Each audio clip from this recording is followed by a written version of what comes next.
Nos encontramos para dar continuidad a las clases que estamos estudiando del judaísmo apostólico. Les repito, judaísmo porque tomamos la base de la escuela judía para poder dar a conocer los conceptos, y apostólico porque estudiamos los documentos que dejaron los apóstoles, que en principio eran los discípulos de Jesús. Hemos estudiado ya, hemos dictado las clases del Evangelio de Marcos y el Evangelio de Mateo. Ahora estamos estudiando el Evangelio de Lucas. Ya les he dado a conocer que el Evangelio de Marcos está escrito, como dice el primer versículo, son las memorias principales de Jesús.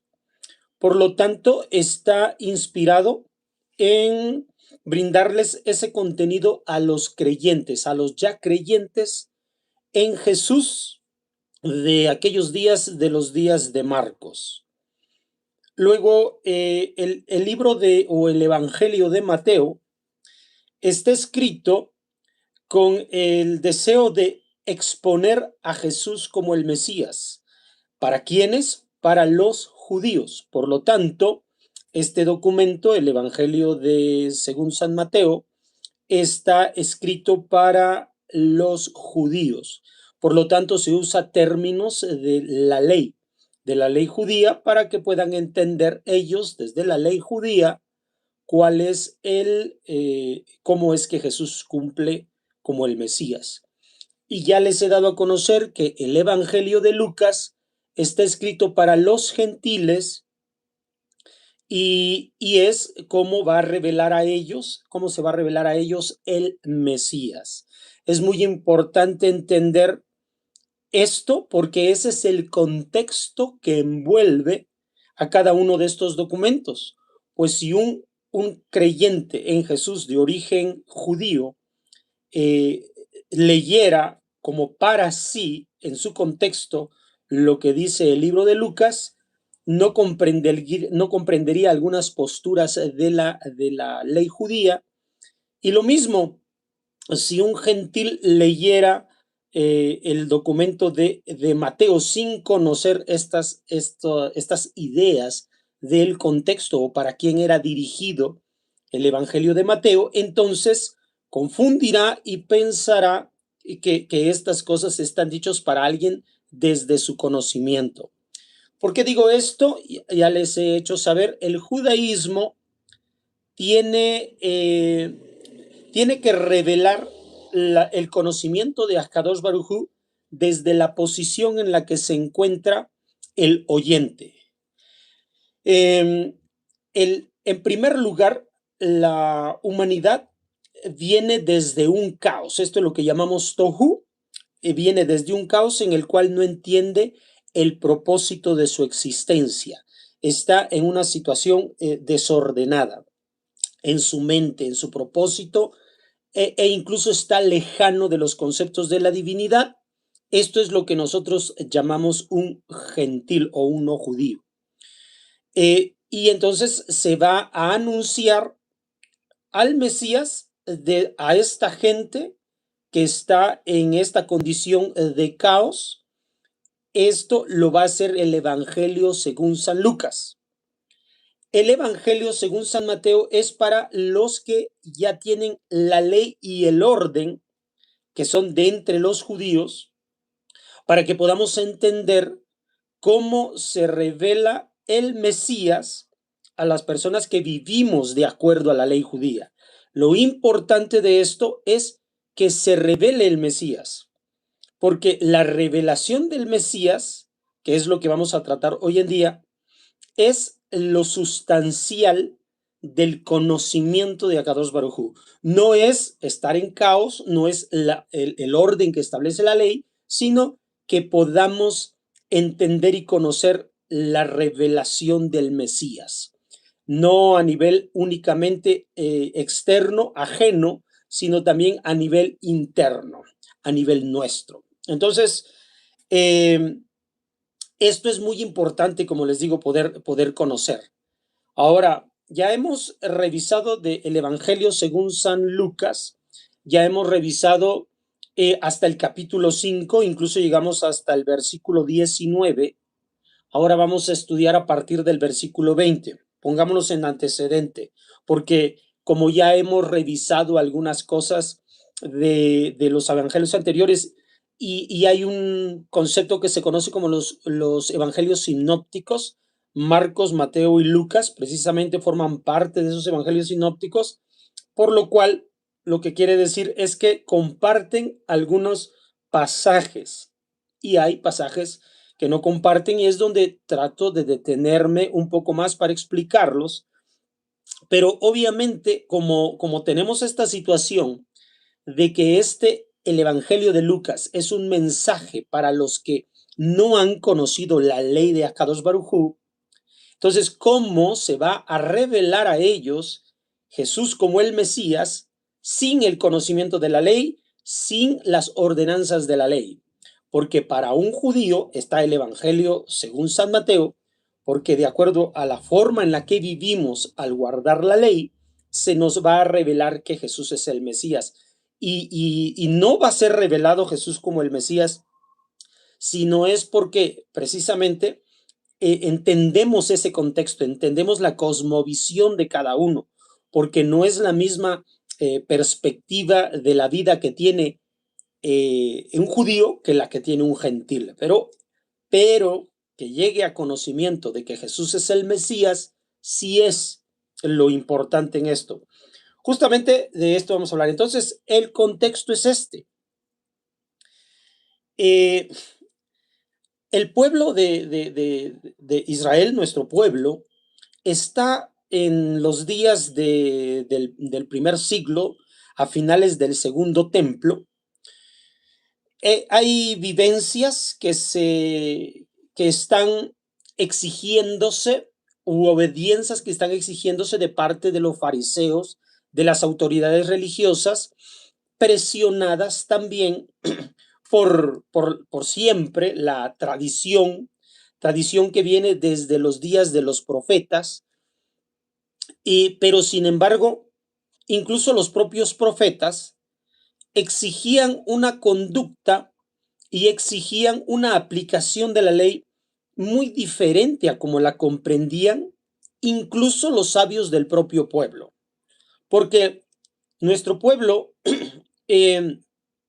siempre nos hemos acercado a la Torah, o sea, nuestros sabios se acercan preferentemente por la Torah a través de la razón, mientras los profetas lo hacen a través de la sensibilidad.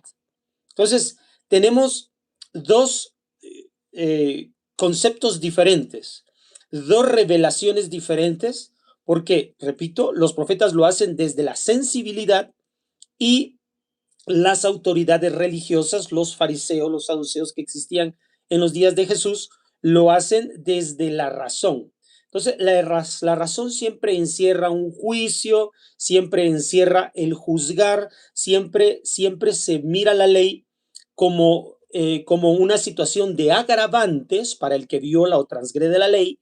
En cambio, los profetas siempre lo ven como una situación de atenuante, hay que hacer algo por la gente. Entonces, cuando el pueblo se veía involucrado en una transgresión de la Torah, de los mitzvot, las autoridades religiosas, los fariseos, principalmente, que son el grupo más fuerte dentro del judaísmo del segundo templo, ellos señalaban y marginaban a los transgresores, o sea, a los pecadores, como dice el Nuevo Testamento. Marginaban a los pecadores. Luego entonces, les digo, esto es porque usan más que nada la razón, el juicio, que es entendido porque, porque la ley exige conocimiento, exige la razón, de ahí que son jajamín, de ahí que son sabios.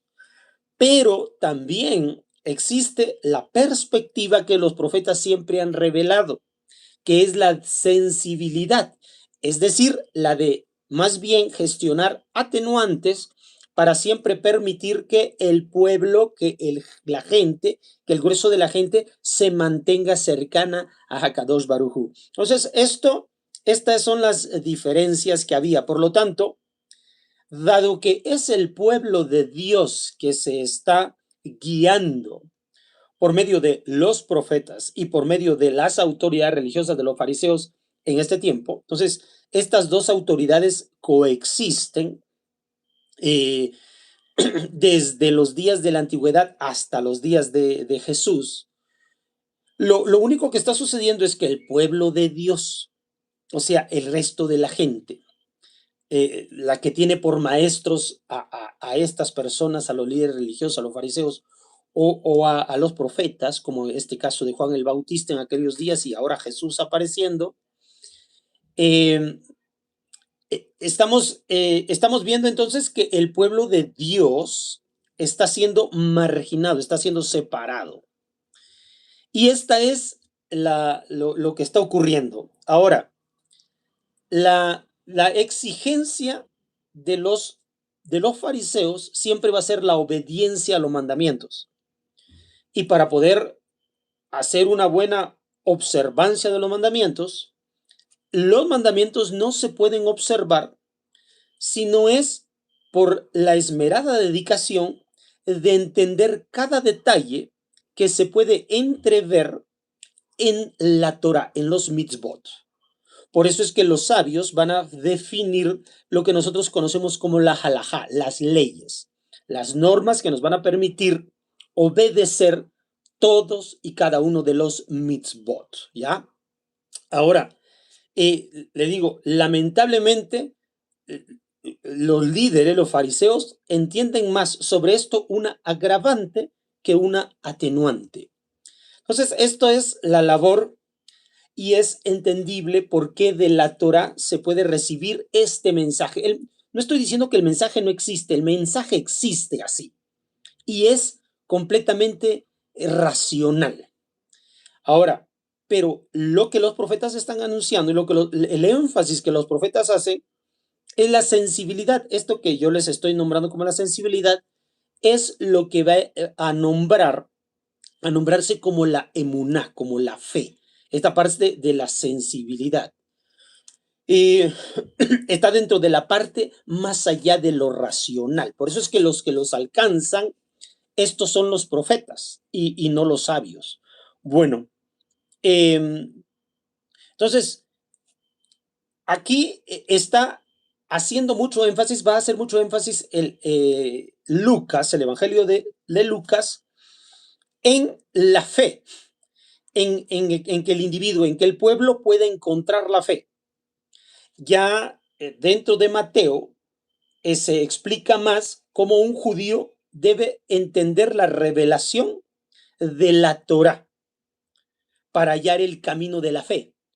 Ese es el Evangelio de Mateo, porque a un judío puede entender cómo hallar ese camino, porque un judío entiende muy bien cuál es el propósito, el objetivo de la ley, de la Torá. Pero los que no son judíos, los gentiles, que no han vivido de acuerdo a la Torá, no conocen de qué se trata las exigencias de la ley y no conocen el propósito de la ley. Por lo tanto, ¿cómo pueden ellos llegar a la comprensión de el Mesías si ni siquiera son cercanos a la Torá, donde se habla el Mesías? Sin embargo, hay otro camino, que es el camino precisamente de la fe. Y este es el que va a dar a conocer el Evangelio según San Lucas. Así que, obviamente, Jesús, oiga bien, Jesús habla a judíos principalmente, pero algún pequeño porcentaje de sus enseñanzas va dirigida a los no judíos, a los gentiles. Pero el Evangelio de Lucas destaca principalmente todas aquellas enseñanzas que se vinculan con el no judío, con el gentil, porque ese es el propósito. El Evangelio según Mateo ya se da para los judíos, el Evangelio según San Lucas es para los no judíos. Por lo tanto, si tú eres un no judío, bueno, un cristiano, como decimos aquí en México, si tú eres un cristiano, la enseñanza que va a ser oportuna para ti, para que puedas llegar al conocimiento de Dios a través de la fe, es precisamente desde el Evangelio de Lucas, para que te sea comprensible. Y esto también es muy importante porque como les digo, el conocimiento les va a permitir la revelación del Mashiach. Si tú eres judío, lo hace Mateo; si tú eres no judío, lo hace el Evangelio según San Lucas. Entonces ya tenemos esto. Conociendo esto, debemos entender por qué hay esas pequeñas diferencias, por qué hay esas diferencias. A veces son un versículo en un pasaje que no está en Mateo, pero que está en Lucas, o no está en Marcos, o está en uno y en el otro no, o por qué a veces un texto, un versículo, a veces es una palabra, por qué hay un pequeño giro en ellos, porque tiene en perspectiva el contexto. Tiene en perspectiva el contexto, y no debes mezclar un texto de acá con un texto de allá sin olvidar el contexto. No debes usar de manera indiscriminada los versículos porque los vas a sacar de contexto. Entonces, aquí hay estas diferencias que son las que remarco. A partir del capítulo 5, en el versículo 20, solo voy a dar lectura de aquellos versículos que me parecen importantes a destacar con esta enseñanza. Primeramente, habla sobre las bienaventuranzas y las maldiciones. Esto es comparable a aquello que sucedió en el monte Ebal. Y en el monte Ebal y en el monte Nebo, allá en el desierto, cuando nuestro pueblo está a punto de entrar a la tierra de Canaán, de Israel. Y allí se menciona que delante de nosotros se pone la bendición y la maldición para que nosotros podamos elegir. Entonces, Jesús, a través de lo que destaca Lucas, recuerde que Lucas escribe 40, 50 años después de Jesús, en donde ya hay muchos convertidos de entre los gentiles a Jesús. O sea, no, es muy importante que se dé cuenta que está hablando Lucas 50 años más tarde de Jesús. O sea, ese es el contexto. No viaje usted hacia el tiempo de Jesús, establezca su comprensión y su lectura en el concepto de 50 años más tarde con Lucas, y ya hay una gran masa de creyentes gentiles. Dice así, Jesús reinterpreta ese momento en el cual nuestro pueblo, esa nueva generación, está a punto de entrar a la tierra de Canaán, y es donde dice: alegraos este gran día y saltad de gozo, que vuestra recompensa será grande en el cielo, pues de ese modo trataron sus antepasados a los profetas. O sea, que cuando la gente los maldiga, ellos deben estar gozosos. Cuando la gente los maldiga, deben estar gozosos. Y las maldiciones, dice, hay cuando todos los hombres hablen bien de vosotros, versículo 26, pues de ese modo trataron sus antepasados a los falsos profetas. Cuando hablen bien, más bien dice, tengan cuidado, porque cuando se habla bien es que están hablando bien porque hablan bien de los falsos profetas. Esta es la conducta y el comportamiento del pueblo, de nuestro pueblo Israel. Del buen profeta pronuncian maldiciones y del mal profeta pronuncian alabanzas. Así es como interpreta Jesús las bendiciones y las maldiciones que ocurrieron allá en aquellas montañas antes de entrar a la tierra de Canaán. Entonces, esto es lo que siempre han advertido los profetas. O sea que el pueblo no se está conduciendo al modo exigido. Esto es lo que está diciendo Jesús. No se conduce al modo en que Dios lo exigió allá antes de entrar a la tierra de Canaán, la tierra de Israel. Entonces, poco más adelante, versículo 35. Más bien, amad a vuestros enemigos, haced el bien y prestad sin esperar nada a cambio. Entonces obtendréis una gran recompensa y seréis hijos del Altísimo, porque Él es bueno con los desagradecidos y los perversos. Esto también nos remonta a algo que revisábamos hace poco dentro de las Parshiot, dentro de los estudios de la Torá, que es sobre las bendiciones condicionales que le fueron otorgadas a Abraham Avinu para que saliera de Ur Kasdim. Se le prometió que él sería una nación bendita. De él saldría una nación bendita. Y cualquiera que lo bendijere será bendecido, y cualquiera que lo maldijere será maldecido. Sin embargo, aquí Jesús da una interpretación diferente de estos conceptos, porque los alcances de esa promesa no alcanzan a la interpretación, al grado de interpretación que Jesús está dando. Porque Jesús está mencionando que si te maldicen, no es que va a ser maldecido, sino que lo bendecirás.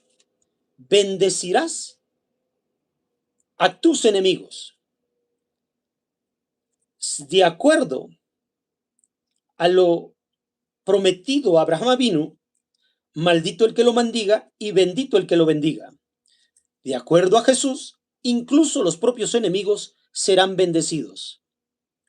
Porque el que haga eso adquirirá una nueva condición de relación con Akadosh Baruj Hu, no como un pueblo, que es lo que fue prometido a nuestro pueblo en estos montes antes de entrar a la tierra de Canaán. Aquí está dando una nueva naturaleza para el pueblo. Y seréis hijos del Altísimo.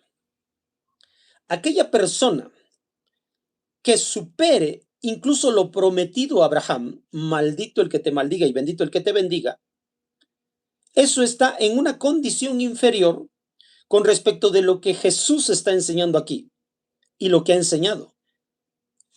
Y aquella persona que pueda elevar su nivel de conocimiento y de relación con Akadosh Baruj Hu tendrá una mejor recompensa. Y seréis hijos del Altísimo. ¿En qué condición está Jesús? Como hijo del Altísimo. Así que está atrayendo a su mismo estatus, a su misma categoría, Jesús, a todos aquellos que puedan cambiar el chip, que puedan estar por encima de la forma en la que se ha concebido hasta ahora el propio conocimiento revelado a Abraham Avinu. Entonces dice, y seréis hijos del Altísimo, porque Él es bueno con los desagradecidos y los perversos. ¿Por qué nosotros debemos actuar así? ¿Y por qué es que vamos a poder alcanzar la categoría de hijos del Altísimo? Porque Hashem es bueno con los desagradecidos y los perversos. O sea, los que maldicen, Él los bendice. Fíjese que aquí ya no le está hablando, porque a los judíos nos fue dicho, al que te maldiga lo maldeciré y al que te bendiga lo bendeciré. Jesús está dando a conocer y Lucas está dando estos conceptos que son por encima de lo revelado a los judíos, porque ahora se necesita un mayor desarrollo en ellos para que puedan alcanzar la elevación que se espera. Así que si se les da a conocer los conceptos establecidos por la ley, no producirán en ellos el nivel que se espera.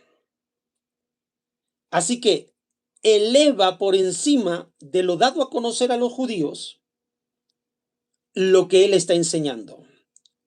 Y va a insistir,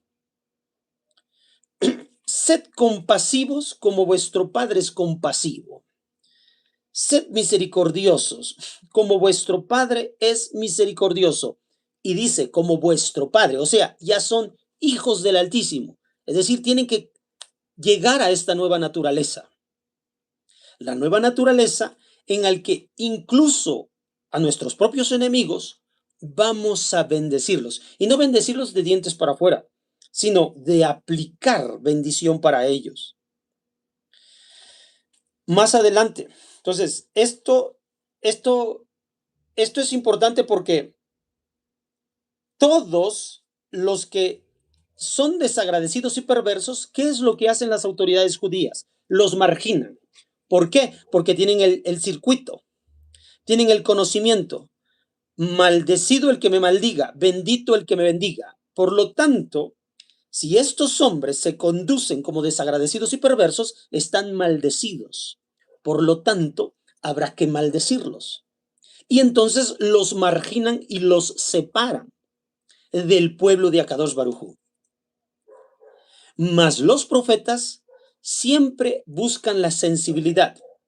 Entonces, Jesús sabe que la ley que le fue entregada a los judíos nos ha sido entregada porque rechazamos una cercanía a Kadosh Baruj Hu cuando estuvimos en Ar Sinai y enviamos a Moshe Rabenu para que recibiera la Torah en lugar nuestro.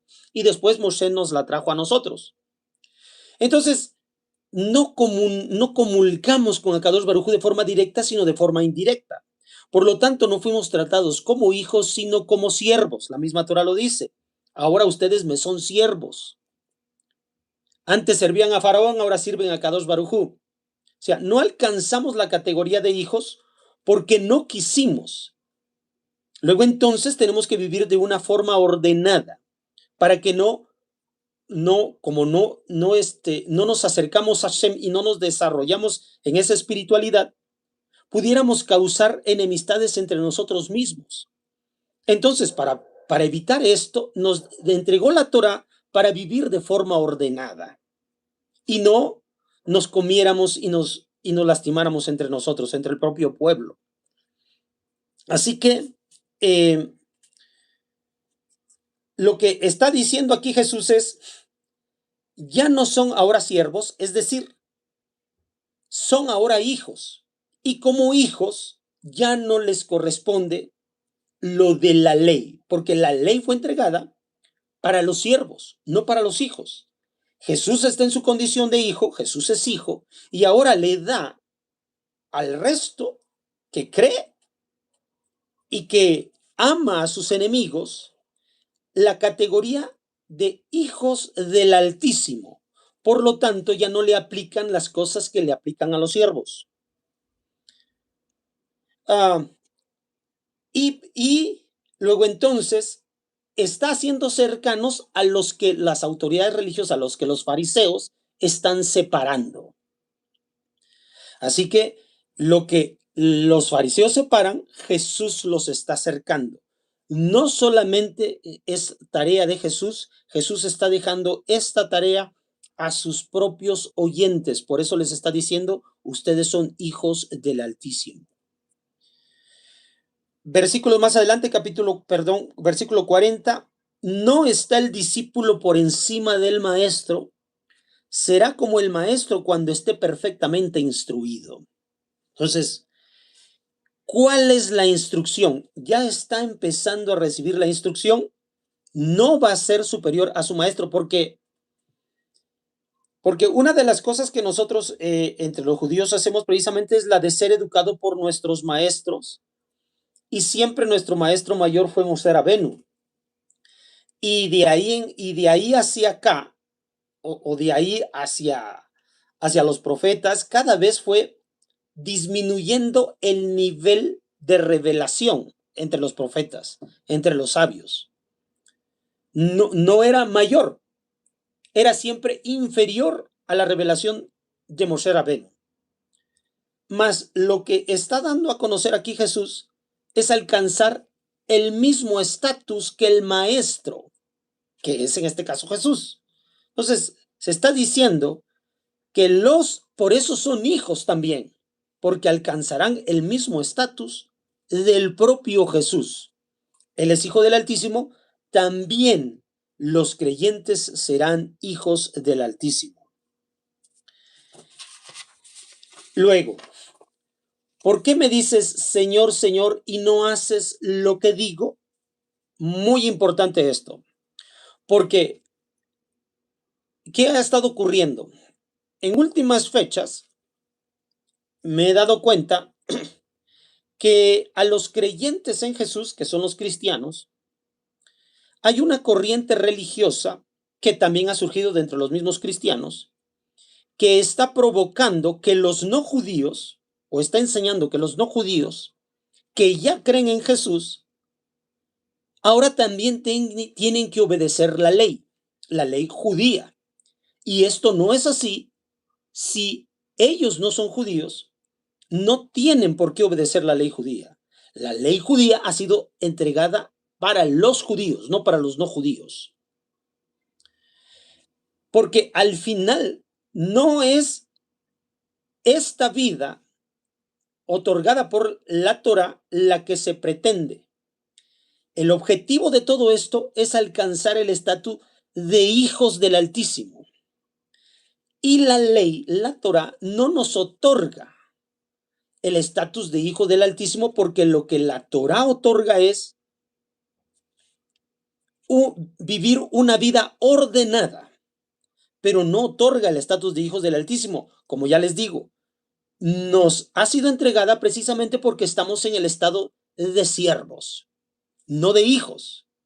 Mas lo que se busca es que sean hijos, porque al ser hijos ya no están sujetos a la ley que se aplica a los súbditos. Es como en un palacio su rey y sus descendientes. La ley le aplica al reino, es decir, a los súbditos, pero en el palacio no, en el palacio están exentos de esa ley que es de los reyes hacia los discípulos, hacia los súbditos. Entonces, el hijo, si el hijo, el príncipe de ese palacio sale hacia afuera, va a ver cómo los demás tienen una forma de vida, pero que a él no lo obliga porque él es príncipe, no es súbdito. Justamente encuentra este hijo, este príncipe, justamente encuentra que aquellas autoridades que el rey delegó para que pudiera vivir de forma ordenada su pueblo, los súbditos, los siervos, les entregó una ley. Pero esa ley, aplicada por estas autoridades corruptas, están deteriorando la estabilidad de todo el reino. Están haciendo sufrir de más al pueblo. Entonces, este hijo del rey, este príncipe, ve esta situación y él descubre que él está exento de ese sufrimiento y está exento por cuanto que las autoridades no lo pueden obligar a él, dado que él es el príncipe, no le siguen esas mismas reglas. Entonces, lo que busca es, si yo como hijo estoy exento de las exigencias de esas autoridades, entonces, si yo les entrego la condición de hijos a estos súbditos, sean adoptados como hijos, en ese momento tampoco las leyes les aplicarán a ellos.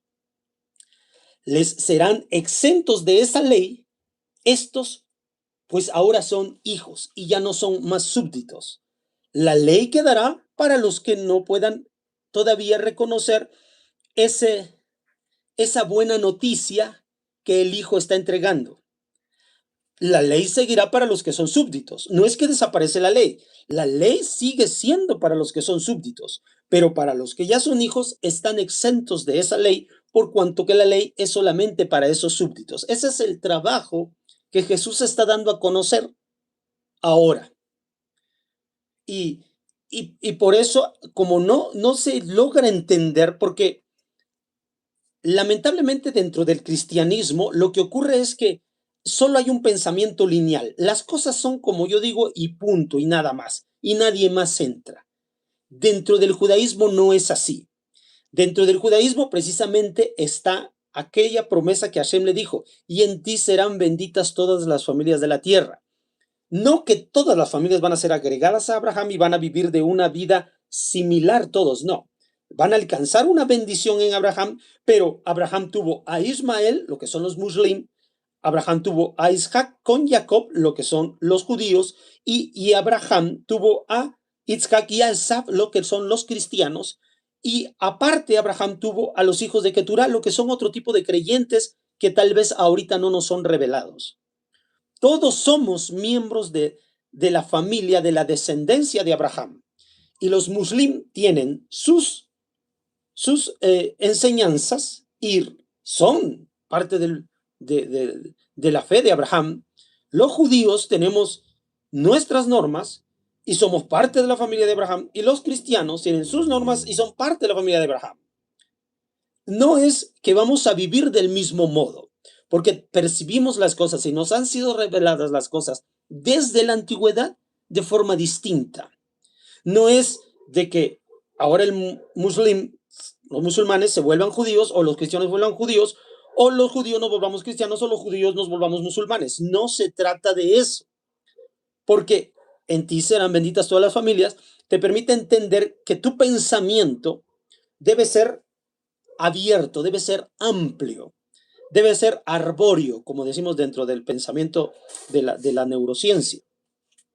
No un pensamiento lineal, sino un pensamiento elíptico, un pensamiento que envuelve, que alcanza otras formas de pensamiento.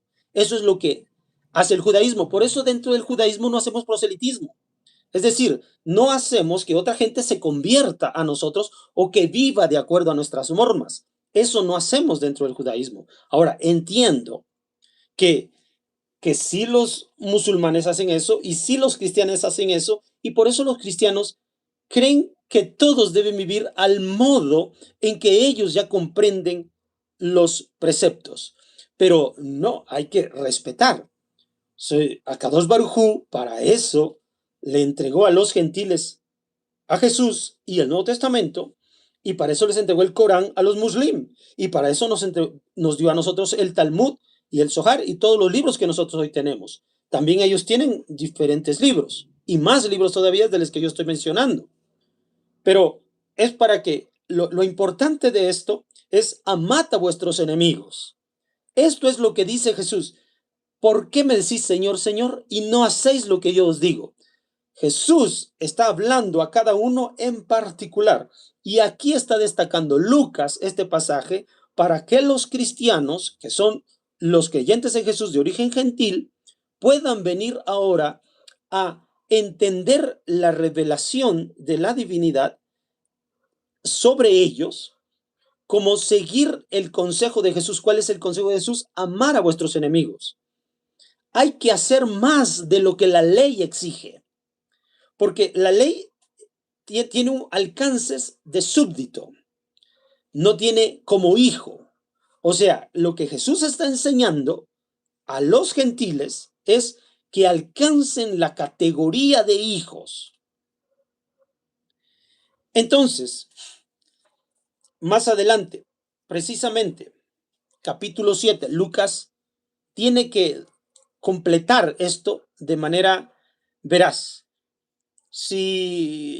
Como les digo, si sus líderes religiosos entre los cristianos, yo hablo principalmente aquí a los cristianos porque son los que nos rodean, los muslim no, los cristianos son los que nos rodean, y la idea es que ellos puedan entender desde la perspectiva judía cómo, pues, los apóstoles eran judíos y escribieron esto desde el conocimiento judío. Por eso es que le digo que esto se llama judaísmo apostólico, para que pueda entenderse bien. En judaísmo no toma versículos indiscriminadamente de todos lados, sacándolos de contexto para dar a conocer un dogma, una doctrina, para que establezcan ideas que hay en él. No, el judaísmo siempre enseña así como viene. Nosotros, cuando enseñamos la Torah, empezamos con Bereshit y hasta terminar con Devarim. Esto es cada día de Shabbat, en orden, siempre en orden. No brincamos de aquí para allá porque así se forman las doctrinas. Y entonces vas a hacer que cada versículo diga lo que tú quieres, lo que está en tu mente y no lo que estuvo en la mente del autor. Y es que otra de las cosas que también hace diferencia entre el judaísmo y el cristianismo es que el contenido de la Torah es en lenguaje humano. O sea, lo que está ocurriendo es que, que todo el mensaje está desde la perspectiva del escritor. Lo que pasa es que dentro del cristianismo ellos piensan que es palabra de Dios. Entonces, al decir que es palabra de Dios, pueden transitar de un versículo de allá y otro versículo de más allá, y lo que dijo un profeta, lo que dijo un apóstol. O sea, pueden ir de aquí para allá porque ellos dicen que eso es la palabra de Dios y por eso ellos hacen esto. O sea, los judíos no decimos que esto es palabra de Dios, decimos, este es el mensaje divino revelado a ciertos hombres. Es su experiencia que ellos tuvieron. Entonces yo debo de posicionarme en la mente de ellos, porque la mente de Dios es inalcanzable. O sea, pero esto es para que entendamos la diferencia, porque un judío ve de un modo y un cristiano ve de otro modo.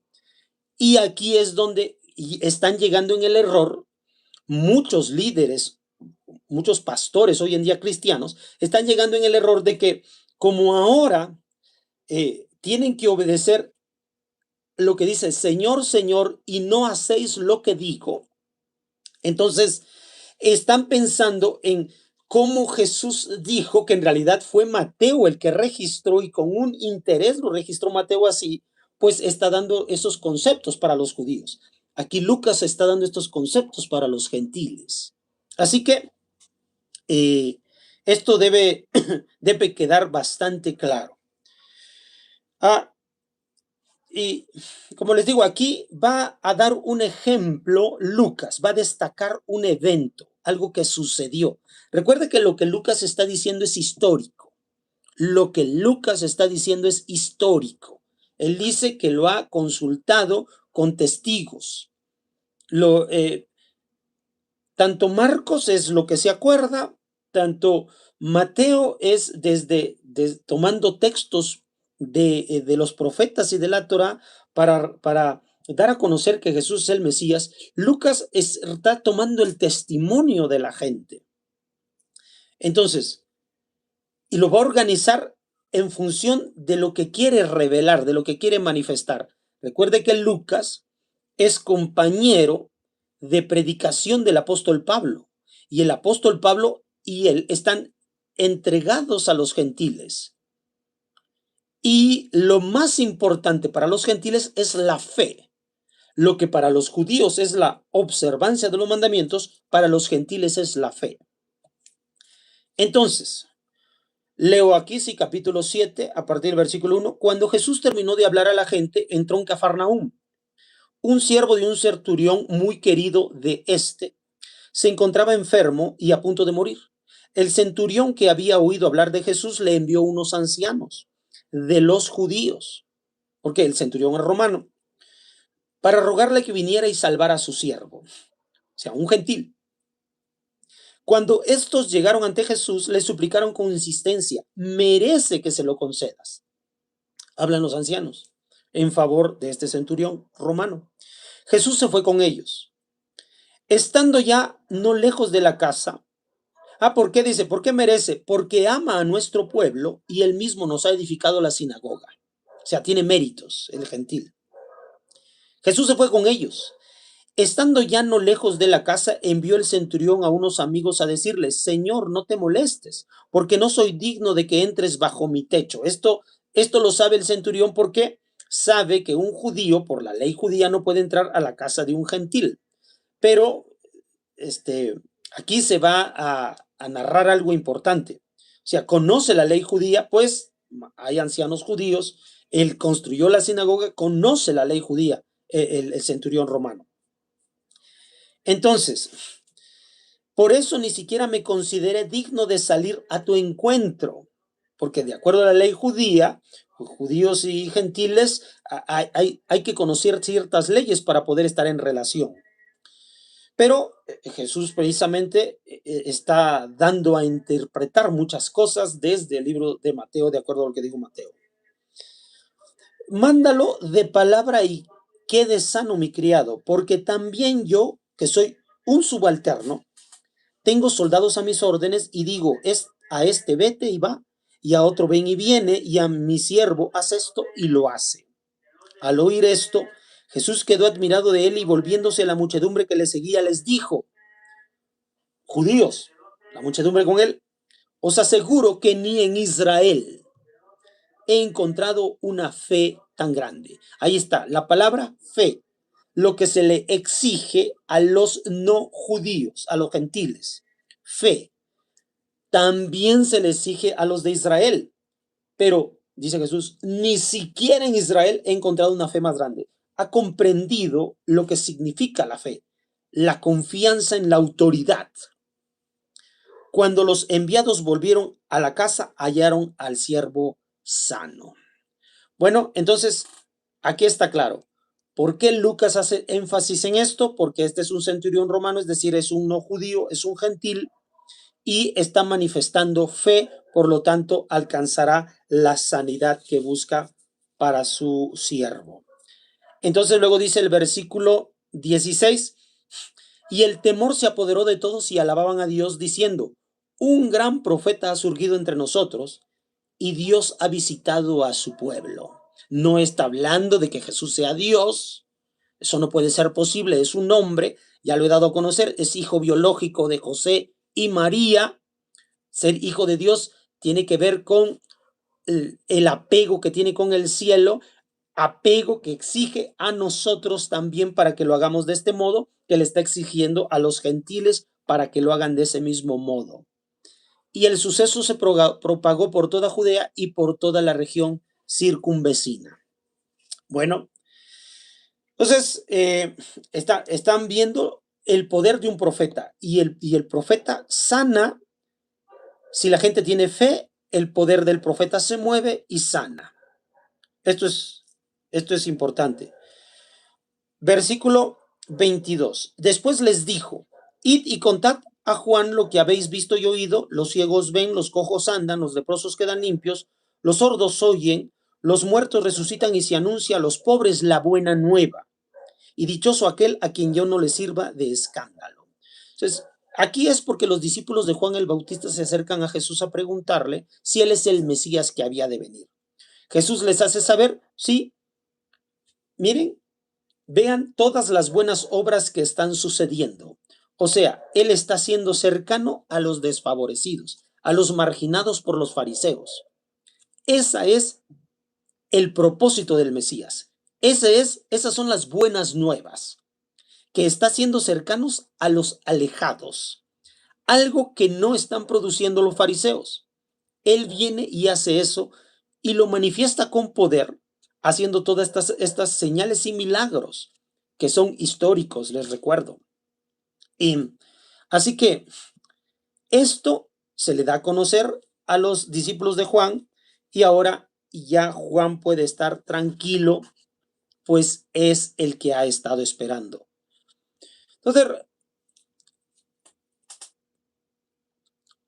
Entonces Jesús todavía termina diciendo algo acerca de Juan el Bautista, pero los fariseos y los legistas, al no aceptar su bautismo, frustraron el plan que Dios tenía para con ellos.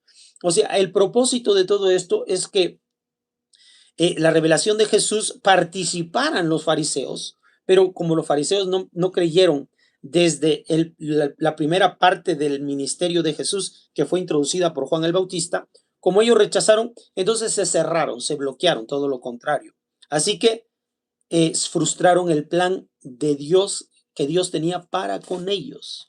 Entonces los fariseos ya no pudieron dar continuidad a esto. Más adelante, versículo 34, ha venido el Hijo del Hombre que come, bebe y decís, ahí tenéis un comilón y un borracho, amigo de publicanos y pecadores, pero la sabiduría se ha acreditado por todos sus hijos. Es decir, la sabiduría ha caído por los que ahora que que ellos han separado, que los fariseos han separado, y Jesús los ha hecho cercanos desde el propio ministerio de Juan el Bautista, entonces ellos quedan marginados. Ahora estos hijos son los que tienen la autoridad. Les ha sido quitada, han sido relevados de su cargo. Para con estos, porque todavía los fariseos van a tener autoridad en el quien no oye a Jesús. Hay algo importante con respecto de esto. Más tarde lo platico. Por eso te digo que quedan perdonados sus numerosos pecados porque ha mostrado mucho amor. A quien poco se le perdona, poco amor muestra. Y le dijo a ella, tus pecados quedan perdonados. Los comensales empezaron a decirse para sí, ¿quién es este que hasta perdona los pecados? Pero él dijo a la mujer, tu fe te ha salvado, vete en paz. ¿Por qué Jesús puede perdonar pecados? Porque toda persona puede perdonar pecados. Sobre todo los líderes somos los que podemos perdonar pecados. ¿Y cómo es así? Pues tenemos agravantes y atenuantes. Es tan fácil como si alguien hace algo malo, si alguien transgrede una mitzvah, simple y sencillamente se le perdona. Tenemos la autoridad, o sea, los líderes tenemos la autoridad para decir, está bien, muéstrate arrepentimiento, ten mucha fe en esto y tu pecado te es perdonado. Esa palabra tan sencilla es la que no podían decir los fariseos. No podían, ¿por qué? Porque le exige la razón y no la sensibilidad. Exigen ellos juicio encima de misericordia. Entonces Jesús está mostrando el lado humano, el lado sensible, el mismo que los profetas mostraban, el mismo que la gente prefería y aceptaba, profetas así. Para los fariseos, por su posición, por su postura y de este deseo de siempre mantener sujeto al pueblo en obediencia y en sujeción a sus conceptos, no podían simple y sencillamente ser sensibles a decir, son ustedes perdonados. Dios se fija de ustedes y ustedes son perdonados. Esa palabra tan sencilla no la pueden expresar. Y Jesús y los profetas la podían expresar. Veían que la gente tenía genuino arrepentimiento y decía, tus pecados te son perdonados. No es una concesión divina, porque este es otro error que cometen los cristianos. Piensan que como Jesús perdona pecados y solo Dios perdona pecados, es decir, Dios le ha otorgado al hombre la oportunidad, por esa autoridad, de perdonar pecados. El hombre mismo puede hacerlo. Precisamente más adelante Jesús va a enviar a los discípulos para decirles, perdonen los pecados. Si ustedes les quitan los pecados a la gente, sus pecados les serán quitados. Porque es una autoridad sensible, humana. Son los hijos del Altísimo. Perdonad a vuestros enemigos, les son quitados esos pecados. No es de la naturaleza divina, debe ser de la naturaleza humana quitar pecados. ¿Sí? Bueno, y ahí dice, tu fe te ha salvado. Está hablando de la fe. No hay una condición aparte, sino solamente la fe. Esto es lo que se le pide y es lo que hace énfasis siempre Lucas, porque lo importante es la fe. Porque para Pablo, el apóstol Pablo, lo importante es la fe. Recuerde que Lucas es compañero de predicación de Pablo, por lo tanto, la misma forma de pensar y de enseñar. Así, llegamos entonces hasta el siguiente versículo, capítulo 8, 25. Entonces les dijo, ¿dónde está vuestra fe? Ellos llenos de temor se decían entre sí maravillados, ¿quién es este que conmina a los vientos y al agua y le obedecen? Tiene fe. Otra vez, siempre reclama fe. Siempre reclama fe porque a los gentiles lo que se les reclama es fe, que tengan fe para que puedan llegar a ser hijos del Altísimo y sus pecados les sean perdonados y todas sus enfermedades les sean curadas. Y de eso es de lo que se trata. El mar le obedeció. Milagros. ¿Por qué Jesús alcanza a hacer milagros? No quiero hablar de esto mucho. Lo voy a hablar cuando tengamos la oportunidad de revisar más el Evangelio según San Juan, porque no quiero que todavía no quiero anticipar el conocimiento para que vayan creciendo poco a poco en la forma en la que un judío percibe la revelación que tiene con Dios. Luego entonces, pero todos estos son hechos históricos, son hechos históricos, es lo que dice Juan. Y es real, y es posible que sean así. Vaya, que no hallemos fe hoy en día para poder llevarlos a cabo, sin embargo, existen.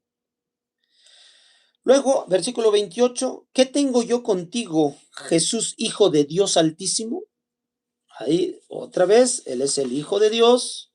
Les recuerdo, Hijo de Dios, no biológico, no es biológico de Dios, espiritual de Dios, es hijo biológico de José y María, es decir, tuvieron intimidad José y María para que naciera Jesús. Entonces, yendo a buscar a una niña enferma a punto de morir, se encontró con una mujer que estaba enferma de sangre, de flujo, y él le dijo, hija, tu fe te ha salvado, vete en paz. Otra vez, lo que la salva es la fe. Muy insistente Lucas con esto. Y esto es lo que Lucas está mostrando para que el gentil sepa que es la fe lo que se le exige. Entonces, estaba todavía hablando cuando uno de la casa del jefe de la sinagoga llegó diciendo, tu hija está muerta. No moleste ya, maestro. Jesús, que oyó al comentario, le dijo, no temas, basta con que tengas fe y se salvará. Otra vez, palabra fe. Al llegar a casa, no permitió entrar con él más que a Pedro, Juan y Santiago, sus cercanos, y al padre y a la madre de la niña. Todos la lloraban y se lamentaban porque él dijo, no lloréis, no ha muerto, está dormida. Esta palabra es clave para que yo les pueda explicar cómo es que Jesús pudo hacer milagros. Cualquier milagro que a partir de ahora se va a dar a conocer, resurrección de muertos, multiplicación de panes, cómo pudo calmar el mar, cómo sana endemoniados, cómo sana enfermos, todo. Esta es la frase. No lloréis, no ha muerto, está dormida. Esta es la clave. Pero les digo, se lo voy a explicar cuando veamos un poco más allá el Evangelio según San Juan, número 1. Y la otra, pues tenemos estas clases, tenemos un grupo de la Yeshiva, Yosef Lumbroso, donde podemos explicar estas cosas. Bueno, entonces, pero él tomándola de la mano dijo en voz alta, niña, levántate. Entonces retornó el espíritu a ella. También esta palabra es clave. Entonces retornó al espíritu a ella. Porque de lo que se trata es entender dónde quedó el espíritu de ella para que ella pueda resucitar de entre los muertos. Jesús sabe dónde estaba el espíritu de ella. Si tú llegas a saber dónde está tu espíritu, muchas cosas puedes saber y hacer. Y al punto se levantó, Jesús mandó que le dieran de comer. Sus padres quedaron estupefactos y él les ordenó que no comentaran con nadie lo que había pasado. Bueno, capítulo 9, ya estamos por terminar. Jesús convocó a los 12 y les dio autoridad. ¿Qué es eso de autoridad? La de remitir pecados. Y poder sobre todos los demonios, así como para curar dolencias. ¿Ya? Así que los envió a proclamar el reino de Dios y a curar. Proclamar el reino de Dios es que ya no son siervos, sino que son ahora hijos, que se conduzcan como hijos y que esa es la orden que Jesús dio. Entiendan, son hijos. Me dices, Señor, Señor, y no haces lo que yo digo. Sé hijo. Perdona a tus enemigos. La ley llega hasta una cosa. Maldito el que te maldiga. Bendito el que te bendiga. Por eso es que las autoridades, los fariseos, no podían llegar a este concepto al cual Jesús alcanzó, porque ellos tenían puesta la mirada en la ley. Pero para poder alcanzar esto, hay que separar la mirada de la ley y y mirar en otro lado, pero esto es gracias a una nueva naturaleza, hijo del Altísimo. Esa es la nueva condición. Hijo, no siervo, sujeto a la ley.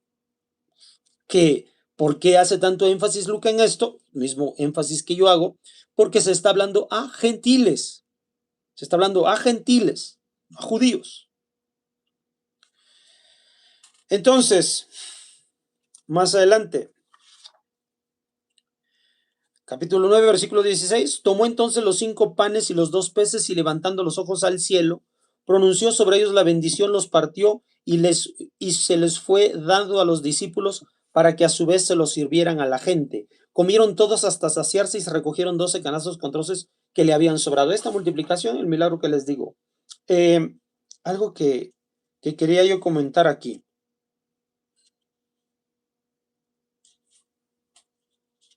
No lo encuentro aquí. Bueno,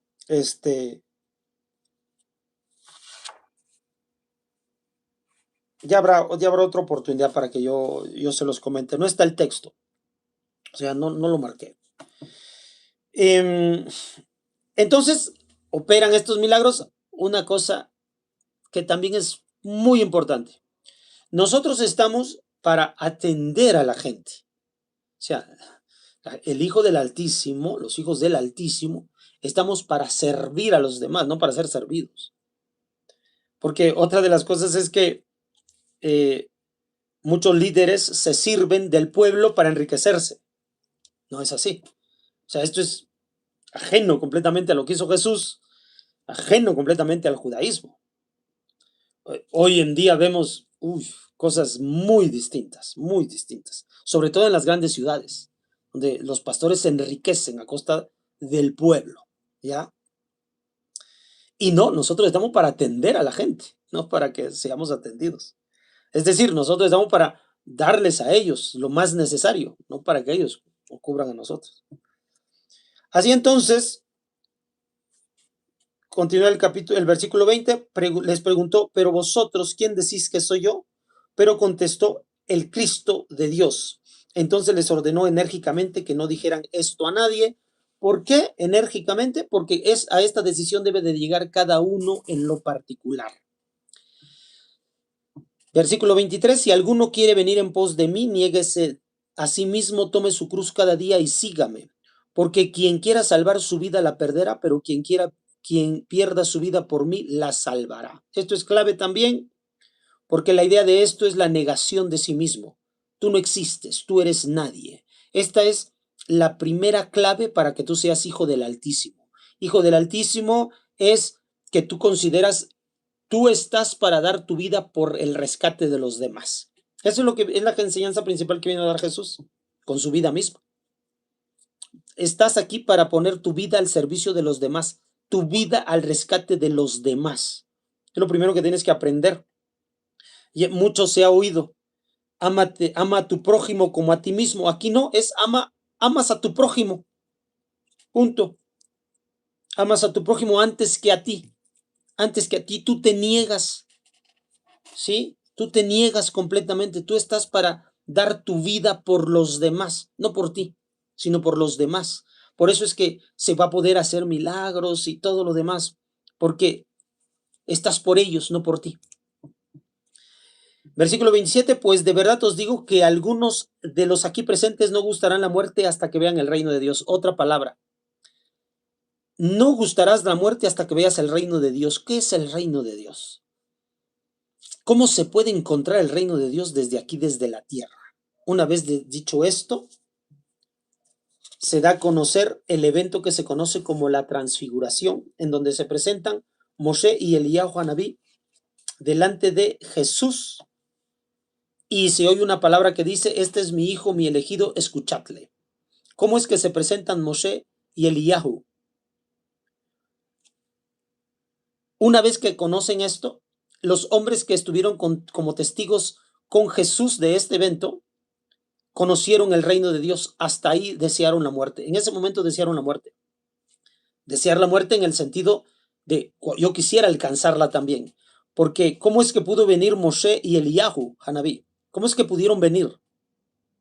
Esto está en conexión con aquello que le digo, el reino de Dios y cómo es que se pueden hacer milagros. ¿Cómo es que el Espíritu puede volver aquí a la tierra?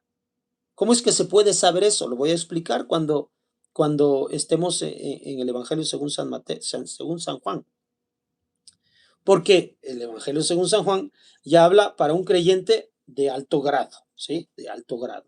Y otra vez lo mismo, no se deben revolver los versículos del uno y del otro, porque entonces arruinan el contexto y deforman y hacen doctrinas.